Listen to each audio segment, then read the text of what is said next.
Evia, and welcome back to the channel. Today, we are tackling one of my all-time favorite weeknight meals, the glorious sheet pan chicken and veggies. Seriously, if you're looking for a dinner that's delicious, healthy, and requires minimal cleanup, you have come to the right place. This recipe is a total game changer. It's all about tossing everything onto one pan, popping it in the oven, and letting the magic happen. Ce résulte? Juicy, flavorful chicken and perfectly roasted, caramelized vegetables. It's a complete meal with protein, carbs, and tons of nutrients, all cooked together. So, grab your favorite baking sheet and let's get cooking. First up, let's talk about our star players, the chicken and the veggies.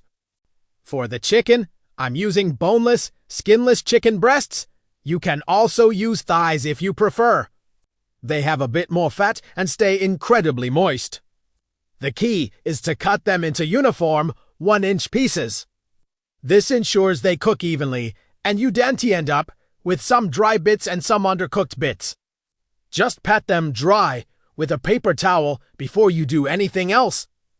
This little step helps them get a nice sear in the oven instead of just steaming. Now for the fun part, the vegetables. This is where you can get really creative. I'm going with a classic combination today: broccoli florets, bell peppers, and red onion. I love the colors and the different textures they bring. I'm using a red and a yellow bell pepper, cutting them into 1-inch chunks. For the red onion, I'll cut it into wedges. And for the broccoli, just break it down into bite-sized florets. The secret to perfectly roasted veggies is making sure they're all roughly the same size, just like the chicken. This promotes even cooking. Other great options are zucchini, cherry tomatoes, sweet potatoes, or Brussels sprouts. Feel free to mix and match based on what you have in your fridge. It's a great way to use up leftover produce. With our chicken and veggies all prepped, it's time to talk about the most important part, the marinade. This is what will bring everything together and pack a serious flavor punch. We're making a simple but amazing lemon herb marinade. In a large bowl, we'll combine some olive oil, the juice of 1 lemon, a few minced garlic cloves, a teaspoon of dried oregano, a teaspoon of dried thyme, and a good pinch of salt and freshly ground black pepper. You can also add a little bit of paprika for color and a touch of smokiness, or even a pinch of red pepper flakes if you like a little heat. Whisk it all together until it's well combined. The smell alone is just incredible. Now, add your chopped chicken and all of your beautiful vegetables into the bowl with the marinade. Use your hands or a large spoon to toss everything together, making sure every single piece is coated in that delicious marinade. Don't be shy here. You want every bite to be bursting with flavor. If you have some extra time, you can let this marinate for about 20 to 30 minutes at room temperature. This will allow the flavors to really penetrate the chicken and veggies. If you're short on time, don't worry. You can skip the marinating time, and it will still be absolutely delicious.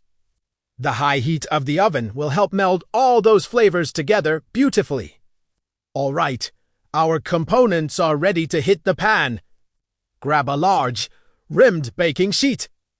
This is important. The rim will keep any juices from spilling over into your oven.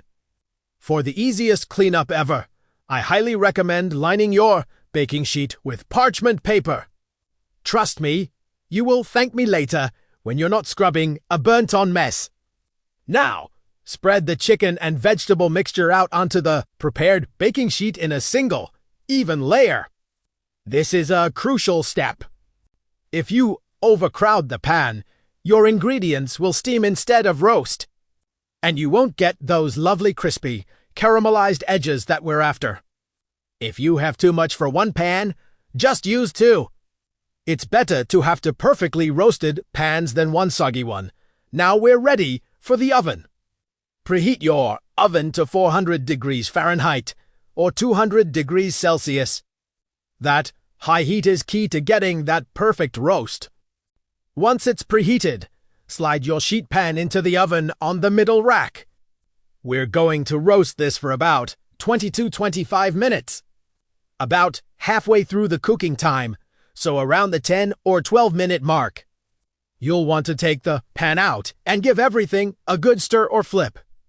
This helps ensure everything cooks evenly and gets browned on all sides. Then pop it back in the oven to finish cooking. You'll know it's done when the vegetables are tender and slightly charred at the edges, and the chicken is cooked through and golden brown. The internal temperature of the chicken should reach 165 degrees Fahrenheit or 74 degrees Celsius. If you don't have a meat thermometer, you can just cut into one of the larger pieces of chicken to make sure there's no pink inside and the juices run clear. Once it's done, carefully take the pan out of the oven. The aroma that fills your kitchen at this point is just heavenly. Let it cool on the pan for just a minute or two. And there you have it. A beautiful, vibrant, and incredibly tasty sheet pan chicken and vegetable dinner, all made on one pan. To serve, you can just dish it up straight from the baking sheet. I like to finish it off with a squeeze of fresh lemon juice and a sprinkle of fresh parsley to brighten everything up. It adds a final pop of freshness that really elevates the dish. You can serve this on its own for a low-carb meal, or pair it with some quinoa, rice, or a crusty piece of bread to soak up those delicious pan juices. It's perfect for a busy weeknight, meal prep for the week, or even for serving guests. Everyone always loves it. I really hope you give this super simple and delicious recipe a try. It's one of those meals that proves that healthy eating doesn't have to be complicated or boring. The possibilities are endless with the vegetable and spice combinations, so have fun with it and make it your own. If you enjoyed this video, please give it a thumbs up, and don't forget to subscribe to the channel for more easy and delicious recipes. Let me know in the comments below what your favorite sheet pan combinations are. Thanks so much for watching, and I'll see you in the next video. Happy cooking!